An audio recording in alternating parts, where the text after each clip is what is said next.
On this edition of Assembly Required, acrophobes beware, a prefab room with a view, bird's eye view that is, and the philosophy behind this simple structure is more complicated than the construction.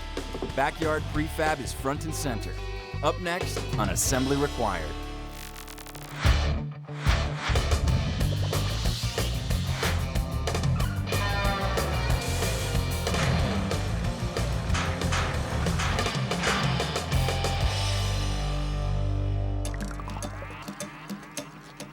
Today is a big day for California couple Yvonne Matthew and George Reed.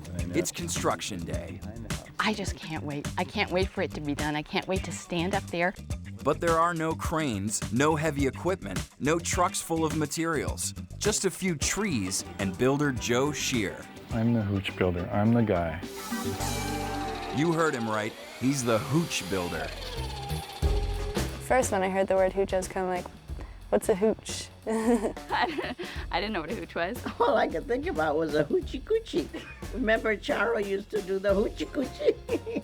It's like a home away from home. It's a quiet little meditative place. I don't know, it's a tripod thing, you know, with a thing and a gizmo. I'm not very good at descriptions, but I think it's fabulous. Yvonne's mother, Mimi, has a prime seat for today's hooch raising. But she still wants to know, just what is a hooch? I spent some time in Vietnam after college, back in the early 70s. Hooch is the word that we described the local dwellings, and it's also the little shacks that we lived in. This backyard dwelling will sit nestled high among the treetops on this 48-acre piece of land in Sonoma County, California. People look at the hooch and say, well, how does that stay up? Well, clearly, without the cables, it wouldn't stay up. So we have cables going to surrounding trees. Trees play a vital role in overall hooch engineering. This stump is the foundation for Yvonne and George's hooch.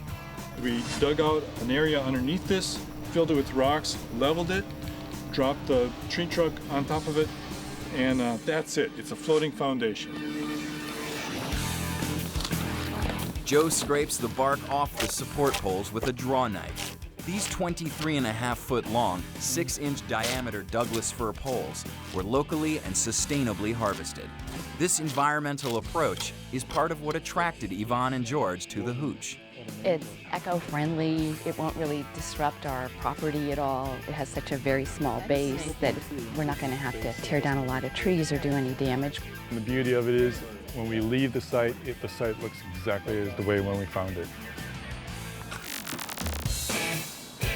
The rest of the hooch is prefabricated at Joe's International Hooch headquarters in Oregon.